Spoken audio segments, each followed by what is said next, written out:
Do you feel like you're doing all the right things but still not manifesting the life that you want? In this video, I reveal 3 powerful secrets to manifesting with your unique tantric archetype. Secrets most women have not heard before, but that will radically change the way that you attract love, abundance, and confidence.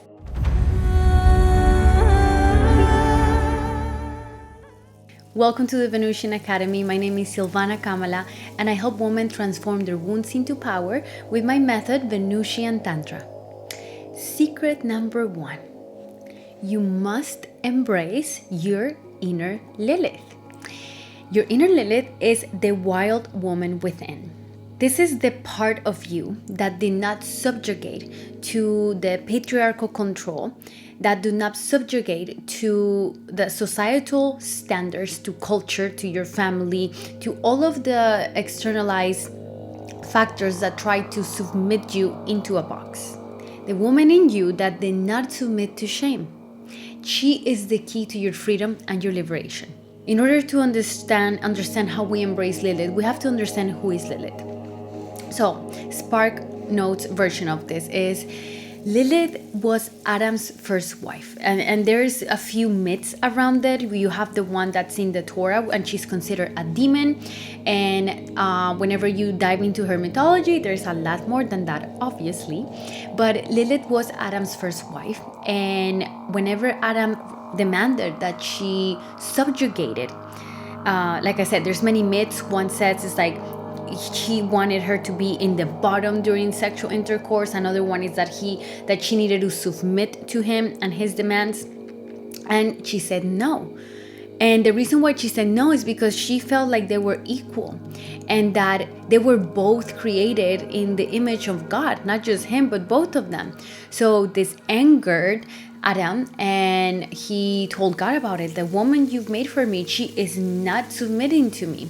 So God went and talked to her, and long story short, she exiled herself. There's some myths that say that she was expelled from the Garden of Eden, but there's other ones that suggest that she actually chose to exile herself before subjugating. With that story in mind, right, then we understand that Eve is Adam's second wife. And we look into evolutionary astrology, Lilith, and the Lilith in our natal chart is the dark side of the moon. It's a mathematical point, but you have in the feminine path, women are dual in nature. There is the Eve and the Lilith within. There is the patriarchal woman, and then there is the wild, liberated woman. And because our inner moon, our inner Eve is so accepted in society, and she is, exploited, and she is like the mother of everything, and she fits the role. Lilith tends to go into our side, into like the shadow parts of ourselves. And this is the part of us that we do not accept even in ourselves. So whenever we begin embracing these parts of us that are a little bit out of line, that don't really behave in accordance to the identity that we have or the self-concept that we have for ourselves, when we embrace her, we start actually tapping into this hidden power that she holds. And when we embrace our inner Lilith, it means that we have the willingness to destroy all of the parts of ourselves that keep us stuck, that keep us trapped in all beliefs, all patterns, all ways of being, and relationships where we are not allowed to be ourselves. It's very important that you're not afraid of this inner battle. Liberation always involves a little bit of chaos before clarity comes. And Lilith will bring that chaos. But when we embrace her and we allow her to show us what is hidden, she will guide us towards our freedom and towards our liberation. So observe, where does my inner Lilith come into the surface? In what scenarios, in what situations does she just rise up? Secret number 2, build your ego. I've made many videos about this, but this goes against all spiritual advice out there. When we look at spirituality, it's all about dissolving the ego, letting go of your ego. Don't let the ego. It's like the ego becomes this demon that you're meant to like destroy. But the feminine path is not about dissolving your ego. The feminine path is about building a strong and spacious ego, because that means that you can hold your full expression without collapsing. And you can express yourself without the need of receiving external validation. You are here to experience the fullness of being a woman, not to shrink. You're here to feel, to create, to love, to dance, to eat, to enjoy, to express, to scream, to do whatever you want. That's why you're here. If you didn't want that, you wouldn't have incarnated. You wouldn't have chosen the blessing of being a woman. You're here to experience what feminine manifestation is like, because we are in a time in history where, if you're looking at this, hopefully you live in a place where you have certain freedoms. Even though some of them are under threat right now, you still have certain freedoms. You have the freedom of living alone if you want to. You have the freedom of not getting married if you don't want to. You have the freedom of choosing your partner, of choosing to marry or not to marry, of choosing when to have children or not to have children. These freedoms that we have right now, like it makes being a woman a blessing, because we have the spiritual wisdom that's coming to the surface. We have the chaos also coming to the surface to be witnessed. We have all the distortions of the world right there, magnifying glasses. People are getting more aware of that. And you get to be a woman, and you get to experience your power in a world that's changing and collapsing and rebuilding itself. So why not take advantage of it? But in order for you to be able to do that, you do have to let go of this notion that your ego is something to dissolve. It will dissolve when you die. Don't worry about it. Like, you will eventually, we're all gonna get there. Don't worry about that right now. This advice of dissolving the ego is very functional for men, because men tend to, the masculine path is about embracing that inner stillness within. In order to do that, you do have to dissolve your ego. Also, I think, thousands of years of men's egos building on top of each other, it will be a little bit healthy to dissolve some of that. But for a woman, we need to create an identity that allows us the space of exploring ourselves and getting to know ourselves and letting more of humanity and what is a human and the expression of that flow through us. And for that, we need a healthy sense of ego. Yes, women can be super egotistical and narcissistic and terrible, just like men can. It doesn't exclude us from that. However, the majority of women that are on a spiritual path, they're on a spiritual path because they want to find inner freedom, because they want truth, because they want to heal, because they want to feel like themselves, because they want safety, they want expression. What we need is a healthier sense of ego, not dissolution.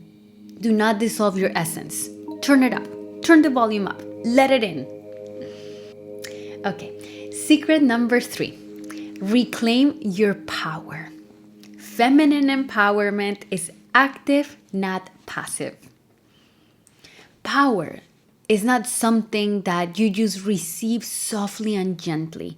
Feminine power, the one that just flows and makes you feel alive, it doesn't just come to us in this way. In order for you to claim your power, you must grab it, claim it, and fight for it. Fight who? Fight your own limitations. Fight the parts of you that are keeping you trapped and small. Power is an active movement.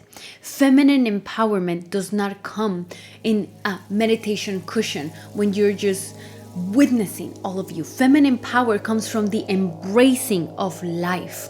And you are life. Your expressions, your emotions, who you are, everything that happens around you, that is life. When we embrace it and we take responsibility for ourselves and our reality, we are taking also the power that comes with that reality. So power is a forward movement. I've talked in previous videos about, how we need this very strong, fierce exterior boundary container in order for the feminine essence to be able to flow safely. But whenever it comes to the path of empowerment does require this forward movement of mine. This is mine. It's reclaiming inner territory. And it starts with these mental paradigms and all of this colonialism that we have been indoctrinated with, because the entire world has been colonized by certain mental matrices that just keep us stuck in this separation and entrapment. So we need to claim territory against those belief systems, against those mental complexes.